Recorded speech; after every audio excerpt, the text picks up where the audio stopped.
Please, Dad. Hurry up!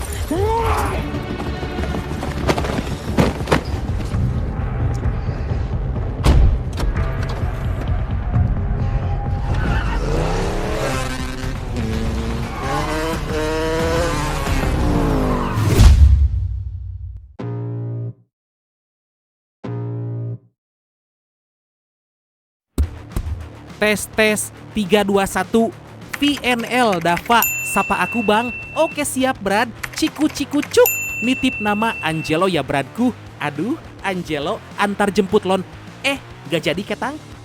Oke, sebuah film terbaru banget dibintangi Mamang Chris Hemsworth. Wah, edun bat ini mah tentang seorang perampok handal dan jenius yang sulit banget ditangkap. Skuy ya, langsung aja. So, biar semangat mari kita ucapkan sama-sama secara serentak. Oke, 1, and 2, and 3. Apa? Gaskeun. Mantap.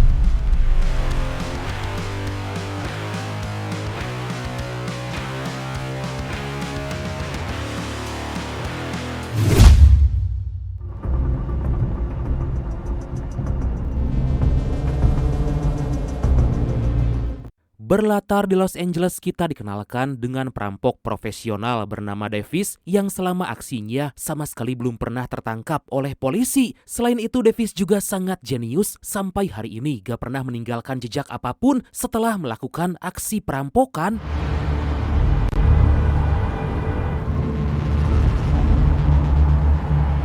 Pada suatu hari, Davis lagi bersiap-siap beraksi yang mana kali ini akan merampok berlian yang sangat berharga. Davis udah melakukan persiapan jauh-jauh hari dengan menyimpan alat pelacak pada mobil target. Dan inilah Crime 101. Scene berpindah memperlihatkan anak buah dari pengusaha berlian yang kita panggil aja dia Angelo lah ya. Requestan dari embrad kita yang satu ini ditugaskan untuk mengantar berlian pesanan klien. Terlihat Angelo sedikit kurang percaya karena anak buahnya membawa seseorang yang kurang berpengalaman, padahal pekerjaan itu sangat beresiko. Di lain sisi, Davis udah menghadang mobil target yang ternyata merupakan anak buah dari Angelo untuk membuat strategi pengalihan saat mengantarkan berlian nanti. Davis bersiap dan langsung membuka bagasi belakang untuk menyekap orang itu. Meskipun selalu membawa senjata demi berjaga-jaga, tapi selama beraksi, Davis sama sekali belum pernah membunuh orang dan beraksi dengan sangat rapi.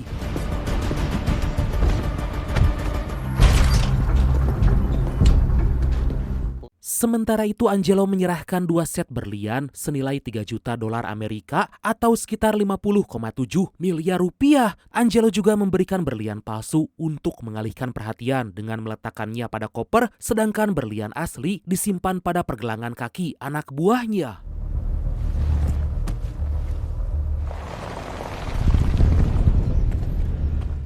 Gak lama Angelo menerima pesan dari anak buahnya yang udah siap di depan toko untuk ikut mengantarkan berlian. Tanpa disadari, pesan tersebut ternyata dikirim oleh Davis menggunakan HP anak buah Angelo. Tapi Angelo sama sekali gak menaruh curiga.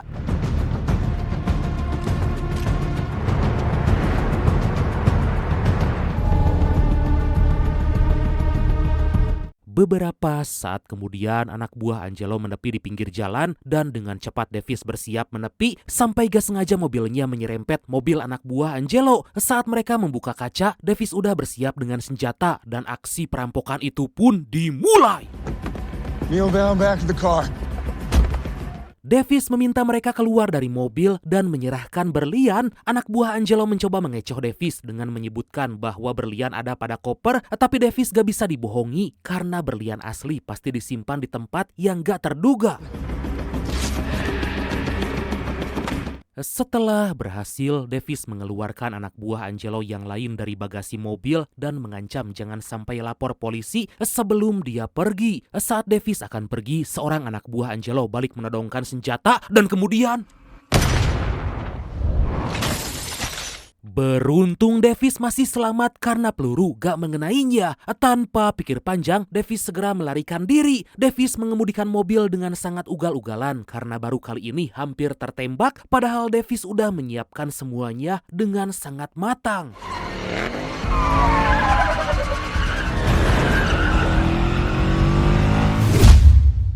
home here is a real tribute to all of your achievements. Scene berpindah di mana kita dikenalkan dengan seorang pegawai asuransi bernama Sharon lagi menawarkan produk kepada mafia bernama Monroe. Tapi Monroe menolak mentah-mentah tawaran Sharon karena merasa rumahnya udah sangat aman dan tentu gak butuh asuransi untuk semua barang berharganya. Di lain sisi kita juga dikenalkan dengan detektif kepolisian bernama Lau. Ternyata dia datang untuk menginvestigasi kasus perampokan berlian. Saat tiba di TKP, Lau udah gak asing karena perampokan lagi-lagi terjadi tepat di jalan 101. Lau segera menginterogasi para korban dan langsung mengambil kesimpulan bahwa si perampok atau Davis kemungkinan besar bekerja sama dengan anak buah Angelo. A gun misfired. He had a gun.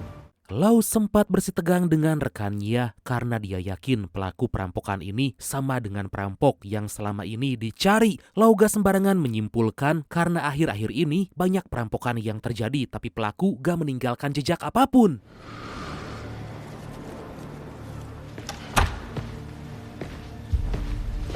Sementara itu Davis tiba di apartemen dan sangat syok karena tadi nyaris tertembak. Davis segera mengamankan berlian curian dan akhirnya Davis sadar bahwa kepalanya terluka kena pecahan kaca mobil. Davis menjadi sangat panik, takut darahnya ada di mobil karena dengan begitu polisi pasti akan menemukannya melalui jejak DNA darah tersebut. Pada malam hari, Davis menemui bosnya bernama Manny memberitahukan bahwa dia hampir tertembak. Kini Davis menjadi parno, bahkan curiga itu adalah pertanda dari Tuhan. Jika aksi Davis ke depan mungkin akan gagal, Manny pun mencoba meyakinkan, tapi Davis memilih menenangkan diri dan menolak untuk melakukan aksi perampokan selanjutnya. Di lain sisi, Sharon diberitahu oleh pimpinan perusahaan bahwa kliennya yang ternyata yaitu Angelo baru aja melakukan klaim asuransi karena kehilangan berlian. Sharon pun ditugaskan untuk mencari tahu apakah benar berlian tersebut hilang atau ada konspirasi demi mendapatkan uang pengganti.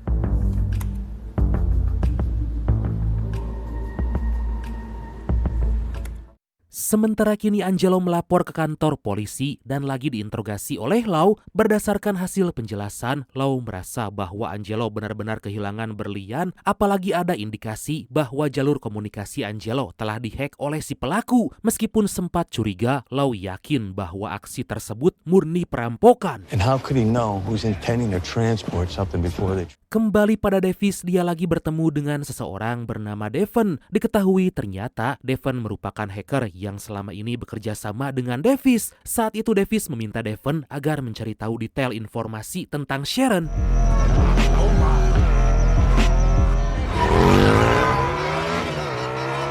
Di tempat lain, Manny bertemu dengan seorang perampok bernama Amren memberikannya pekerjaan. Karena Davis berhenti, Manny meminta Amren jangan membuatnya kecewa karena jika berhasil, maka Amren akan diberikan lagi pekerjaan dan imbalan yang besar.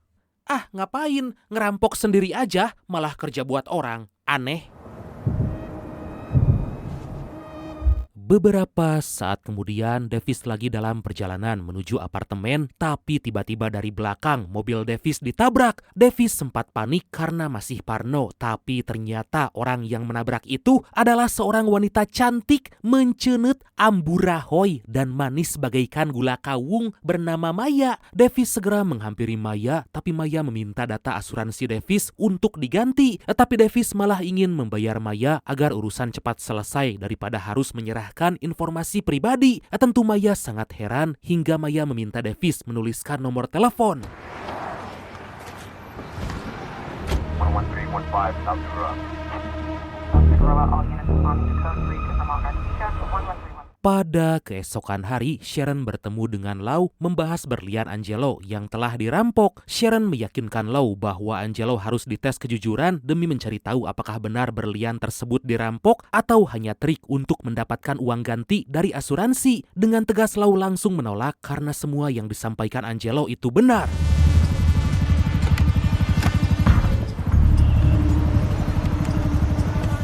Gak jauh dari sana terlihat Amren mengintai seorang pengusaha yang membawa koper berisi perhiasan. Dirasa situasi udah aman, Amren mulai mengikuti dan saat baru tiba di toko perhiasan, dengan cepat Amren menyerang memulai aksi perampokan.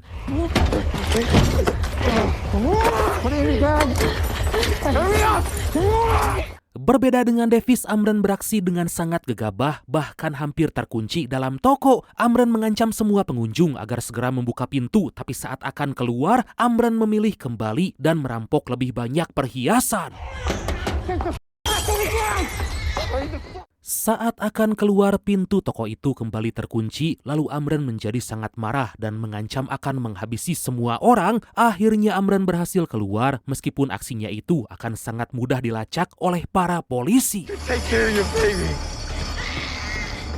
Di tempat lain, Lau ditegur oleh komandan karena dia masih belum bisa memecahkan kasus perampokan. Lau mencoba menjelaskan bahwa dia yakin si perampok adalah orang yang sama, tapi polisi di lapangan lelet untuk menangkapnya. Sontak komandan Lau kesal karena banyak kasus yang gagal diselesaikan. Atas hal itu, Lau pun diminta agar menyerahkan kasus tersebut pada tim lain. Sementara itu Davis masih makan malam dengan Neneng Maya karena diam-diam Davis terpesona pada pandangan pertama. Aduh, tentu Maya kaget apalagi Davis mengajaknya makan malam di tempat mewah, padahal menurut Maya makanan kaki lima rasanya jauh lebih enak. Mereka pun saling bercerita tentang pekerjaan, tapi tentu Davis gak terus terang dengan apa yang dia lakukan. Software development. Keputusan Davis mengajak Maya makan di tempat mewah ternyata membuat Maya gak nyaman dan merasa gak setara dengannya. Tapi Davis menjelaskan bahwa dia juga baru pertama kali makan di sana. Akhirnya mereka pun memilih pergi dan menikmati makanan kaki lima. Work. I had to move. Saat akan pulang, Davis gak sengaja melihat berita aksi perampokan di toko perhiasan yang seharusnya dia lakukan. Davis gak habis pikir karena si perampok sangat nekat, berbeda dengannya yang selalu berhati-hati dan menyiapkan semua rencana dengan sangat matang. Itu membuat Davis menjadi sangat yakin akan berhenti menjadi perampok. Di waktu yang sama, Lau dan rekannya juga melihat aksi perampokan, tapi Lau yakin itu bukan perampok yang dia cari karena si perampok nekat melukai korbannya meskipun aksi tersebut dilakukan di Jalan 101. I'm sorry, what's been done now? Our guy never hurt anyone. Ternyata Davis menemui Manny meminta imbalan karena aksi perampokan di toko perhiasan itu telah lama dia rencanakan meskipun Davis gak mau melakukannya. Tentu Manny menolak memberi Davis imbalan karena udah diberikan pada Amren. Sebelum pergi Davis berkata jika dia gak sudi lagi untuk bekerja sama dengan Manny dan akan benar-benar berhenti menjadi seorang perampok. I'll be here when you come back. Dari sana Manny bertemu dengan Amren memberitahukan bahwa Davis kemungkinan akan melakukan aksi perampokan. Manny meminta agar Amren terus mengawasi karena Manny gak ingin kecolongan dan Amren harus merampok Davis jika yang diincar udah didapat.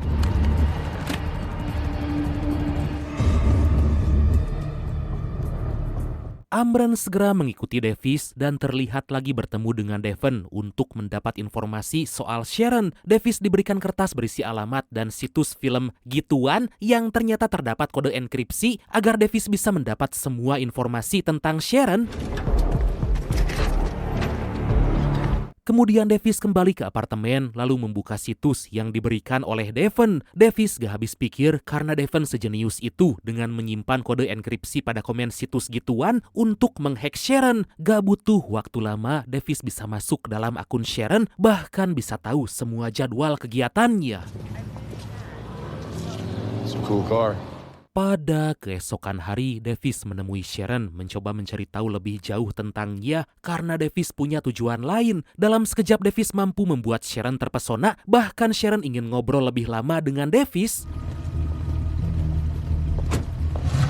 Beberapa saat kemudian Davis pulang ke apartemen karena Maya akan datang. Davis sangat gugup karena Maya terus bertanya dan penasaran dengan apa yang selama ini Davis lakukan. Tatapan Maya membuat Davis makin gugup, apalagi Maya berkata bahwa Davis merupakan pria yang sangat misterius. Maya mencoba menggoda Davis dengan mengajak berdansa, menikmati malam yang sangat indah. Mereka pun sama-sama terbawa suasana hingga akhirnya mereka pun, dahlah, sensor.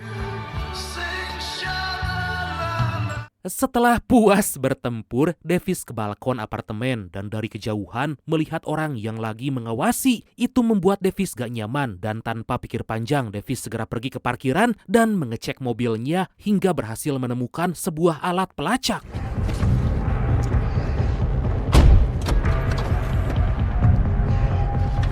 Akhirnya Davis memutuskan pindah apartemen karena gak ingin terus diawasi. Davis akan terus berhati-hati dan kali ini jangan sampai tempat tinggalnya ketahuan. Di saat yang sama, Amren kehilangan jejak Davis hingga mendatangi Devon untuk menanyakan apa yang lagi direncanakan oleh Davis. Amren langsung menghajar Devon, mengancam akan menghabisinya jika gak memberitahukan rencana Davis. Sementara itu Lau bersama rekan pergi ke parkiran apartemen dan gak sengaja melihat mobil yang ditutupi. Lau segera mengecek mobil itu dan bisa dipastikan itu adalah mobil si perampok. Tentu Lau sangat senang karena baru kali ini si perampok meninggalkan jejak dan Lau pun semakin yakin dengan dugaannya. Call forensics. Di lain sisi Davis bertemu dengan Sharon dengan tujuan mengajak bekerja sama. Sharon gak curiga karena Davis sangat tampan.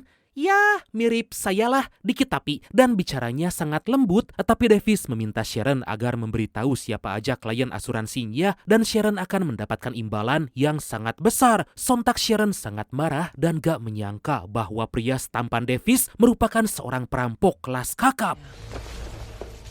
Guys you work for, you think they're squeaky clean? Saat akan pergi, Davis menyadari bahwa lagi diawasi oleh orang yang sama yang gak lain dan gak bukan yaitu Amren. Dikarenakan udah jengkel, Davis memutuskan untuk mengejarnya.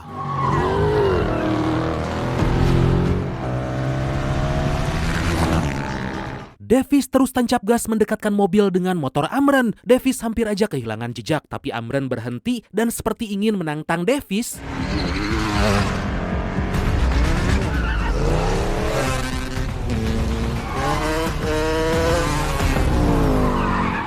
Davis gak ingin membiarkan Amren lolos, tapi Amren dapat menghindar dan terus menjauhkan jarak di antara mereka. Dengan sekuat tenaga, Davis terus tancap gas bahkan sampai melawan arah agar bisa menangkap Amren. Tapi Amren malah terlihat semakin jauh. Tapi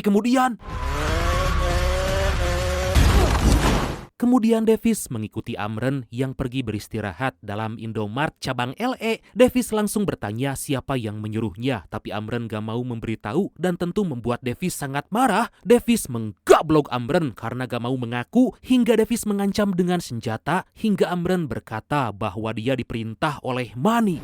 Go. On the ground now! Don't get Pada keesokan hari, Lau diberitahu karena telah terjadi aksi perampokan. Baru aja tiba Lau melihat rekannya membunuh si perampok. Dengan cepat Lau memeriksa si perampok dan ternyata merupakan anak remaja. Wake up, Townsend.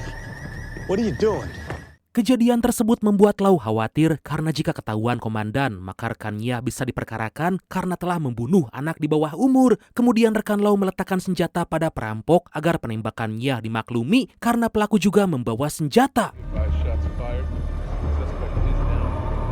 Dari sana Lau dipanggil oleh komandan memberitahu jika kejadian tadi akan ditinjau oleh pihak terkait. Lau diminta agar menyiapkan kesaksian agar polisi gak mendapat masalah. Tapi Lau memilih jujur bahwa anak itu sama sekali gak menodongkan senjata. Tanpa disadari, dua rekan Lau justru udah bekerja sama dengan mengatakan hal sebaliknya. Atas hal itu, Lau dan rekannya diskors sementara waktu sampai proses penyidikan selesai.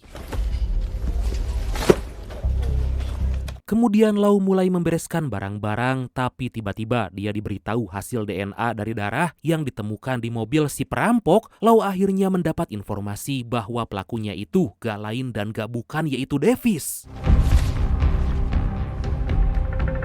Sementara Sharon mendapat kabar kurang baik dari perusahaan karena tahun ini dia gagal naik jabatan. Mendengar itu Sharon sangat kesal padahal udah berdedikasi tinggi tapi jabatannya masih stuck dan gajinya tetap segitu-gitu aja. Akhirnya Sharon akan bekerja sama dengan Davis agar bisa merubah hidupnya. Sharon udah gak peduli dengan klien karena perusahaannya sendiri gak peduli padanya. Sharon pun memberikan informasi kliennya yang gak lain dan gak bukan yaitu Monroe jika beberapa hari ke depan akan melakukan transaksi berlian.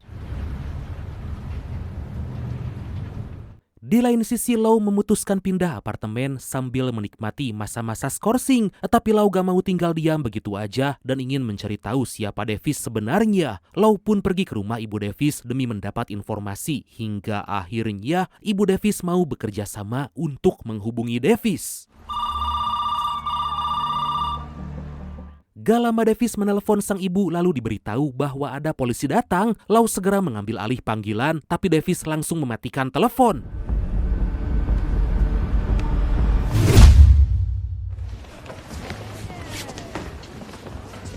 Pada pagi hari, Lau yang lagi yoga dihampiri oleh Sharon karena kebetulan mereka berlatih di tempat yang sama. Sontak Lau sangat terkejut karena mata Sharon mengalami luka lebam akibat dihajar oleh Amren. Akhirnya Sharon memberitahu semua rencana Davis dan juga Amren jika mereka akan melakukan perampokan berlian. Sharon memilih untuk mengaku agar hukumannya diringankan bahkan bebas dari penjara. The guy who attacked you.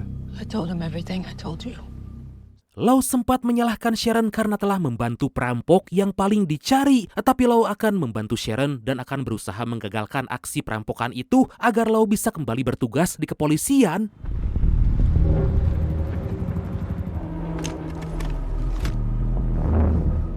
Di lain sisi, Davis kembali bertemu dengan Maya, memintanya agar menunggu karena Davis sangat mencintai Maya. Davis bersungguh-sungguh ingin hidup bahagia dengan Maya dan akan melakukan aksi perampokan yang terakhir. Tapi entah kenapa Maya segera pergi karena merasa ada banyak hal yang disembunyikan oleh Davis.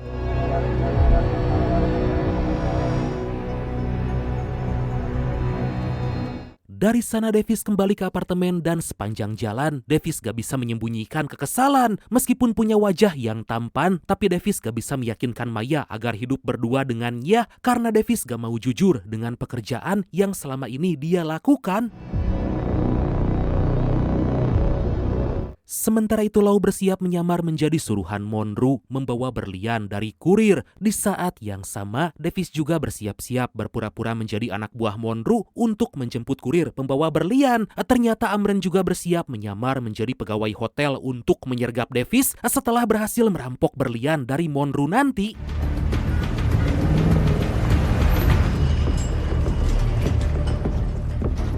Gak lama kemudian tanpa disadari Davis kalah cepat karena gak sadar jika kurir berlian itu telah disabotase oleh Lau. Dengan santai Lau membawa koper berisi berlian dan ikut bersama Davis yang udah siap menunggu untuk mengantarnya. Sepanjang perjalanan mereka saling terjaga karena sama-sama merasa khawatir. Lau mencoba sedikit mengalihkan perhatian dan membuat suasana gak terlalu tegang agar rencananya bisa berjalan lancar. Tapi Davis memilih gak banyak bicara dan terus bersiaga. Setibanya di tempat tujuan, Davis segera mengantar Lau ke kamar Monroe sambil terus memperhatikan situasi. Gak jauh beda dengan Davis, Lau juga ikut mengawasi karena jika lengah, rencananya bisa gagal dan Davis akan berhasil merampok berlian itu.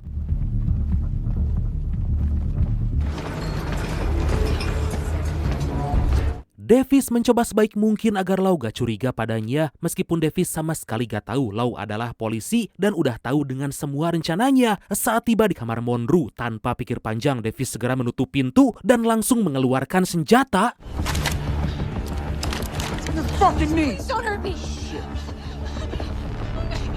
Suasana berubah menjadi sangat menegangkan. Davis meminta agar Monroe mengeluarkan semua uang serta berlian yang ada. Lau pun menyadari meskipun Monroe sempat gak nurut, tapi Davis sama sekali gak berbuat kasar dan hanya mengancam aja.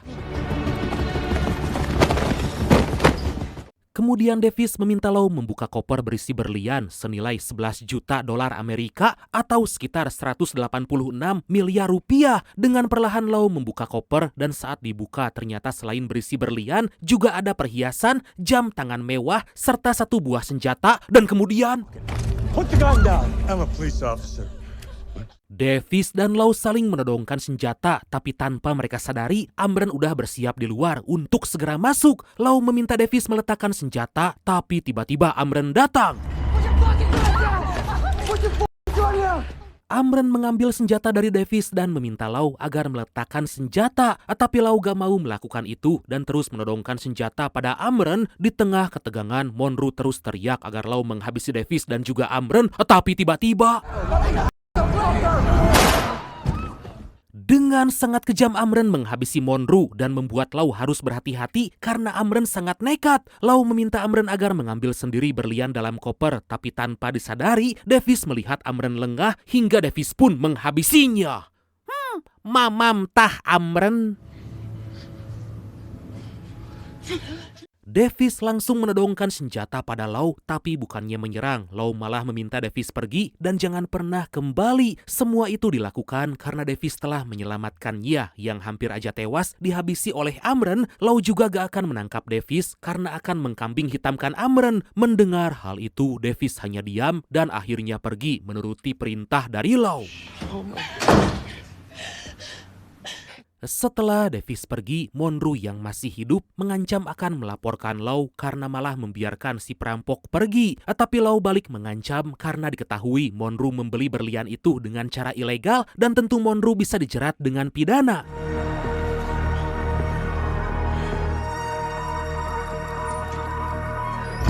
Singkat cerita, Davis memilih pergi keluar kota, memulai kehidupan barunya, dan berhenti menjadi seorang perampok. Davis sangat senang karena bisa mengikuti kata hati dan akan berjuang untuk hidup bahagia dengan Maya. Di lain sisi, Lau pergi menemui Sharon memberikan sebagian berlian milik Monroe demi kebutuhan hidup. Lau merasa Sharon layak mendapatkannya, apalagi Sharon diperlakukan gak adil oleh perusahaan. Di tengah-tengah itu, Lau mendapat pesan dari Davis melalui HP Sharon jika Davis akan memberikan sesuatu sebagai tanda terima kasih. Lau segera pergi mengecek apa yang diberikan Davis dan sangat gak menyangka Lau mendapat mobil mewah kesayangan Davis. Lau hanya tersenyum karena gak menyangka dengan apa yang dia dapat, padahal Davis merupakan orang yang selama ini dia kejar tapi malah berakhir baik dan saling menolong.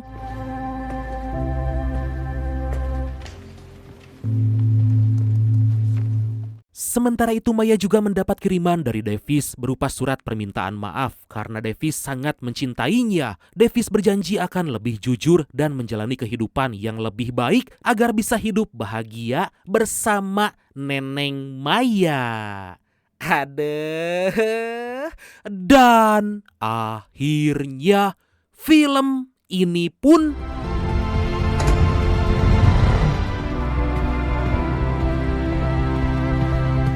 tamat. Itu dia Brad. Wah, gak akan pernah gagal deh kalau memang Thor yang udah main mah. Jangan lupa tonton full filmnya langsung ya Brad, karena seru banget loh. Oke lah Bradku. Makasih banyak udah nonton sampai akhir. Seperti biasa, mohon maaf karena masih banyak kekurangan. Semoga terhibur, semoga kalian dan keluarga sehat selalu. Salam sukses, salam santuy dan see you next time. Bye-bye.